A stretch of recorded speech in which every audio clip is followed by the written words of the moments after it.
Jaksa penuntut umum membacakan tuntutan terhadap 5 terdakwa dalam kasus dugaan korupsi impor gula di Kementerian Perdagangan Republik Indonesia. Kelimanya diyakini terlibat dalam praktik korupsi yang dilakukan secara bersama-sama dan kini masing-masing dituntut 4 tahun penjara.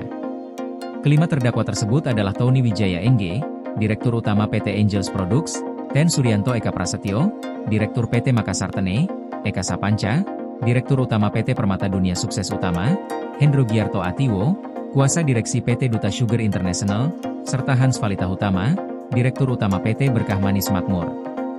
Dalam sidang yang digelar di Pengadilan Tindak Pidana Korupsi Jakarta, jaksa menyatakan bahwa para terdakwa terbukti secara sah dan meyakinkan bersalah melakukan tindak pidana korupsi sebagaimana diatur dalam Undang-Undang Tindak Pidana Korupsi. Menurut jaksa, perbuatan para terdakwa tidak mendukung upaya pemerintah dalam mewujudkan tata kelola pemerintahan yang bersih dari korupsi, kolusi, dan nepotisme. Jaksa menyebutkan, meski demikian, ada beberapa hal yang meringankan tuntutan.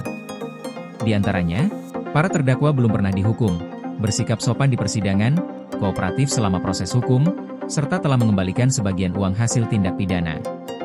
Berikut rincian tuntutan yang dibacakan jaksa. Tony Wijaya NG dituntut 4 tahun penjara, denda sebesar Rp500 juta subsidiar 6 bulan kurungan, serta diwajibkan membayar uang pengganti lebih dari Rp150 miliar.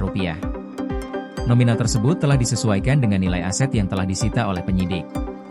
Ten Suryanto Eka Prasetyo juga dituntut 4 tahun penjara dan denda Rp500 juta subsidiar 6 bulan kurungan, dengan uang pengganti sebesar Rp39 miliar. Harta miliknya yang telah disita akan diperhitungkan untuk pelunasan uang pengganti tersebut. Eka Sapanca menerima tuntutan serupa, yaitu 4 tahun penjara dan denda Rp500 juta, dengan kewajiban membayar uang pengganti senilai Rp32 miliar. Sementara Hendro Giarto Atiwo dituntut 4 tahun penjara, denda Rp500 juta, serta uang pengganti Rp41 miliar lebih. Adapun Hans Valita Hutama juga dituntut 4 tahun penjara dengan denda Rp500 juta subsidiar 6 bulan kurungan, dan uang pengganti sebesar Rp74 miliar. Semua nilai uang pengganti tersebut telah memperhitungkan harta benda para terdakwa yang telah disita oleh penegak hukum. Jaksa menilai bahwa tindak pidana korupsi yang dilakukan para terdakwa dalam proses impor gula ini telah menimbulkan kerugian bagi negara dan mencoreng integritas sistem perdagangan nasional. Sidang selanjutnya akan dilaksanakan untuk mendengarkan pembelaan dari para terdakwa sebelum majelis hakim menjatuhkan putusan akhir.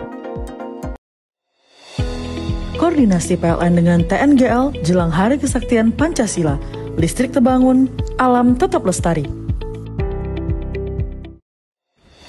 Panen perdana garam Aceh. PLN hadirkan energi untuk UMKM di momen menyambut Hari Kesaktian Pancasila.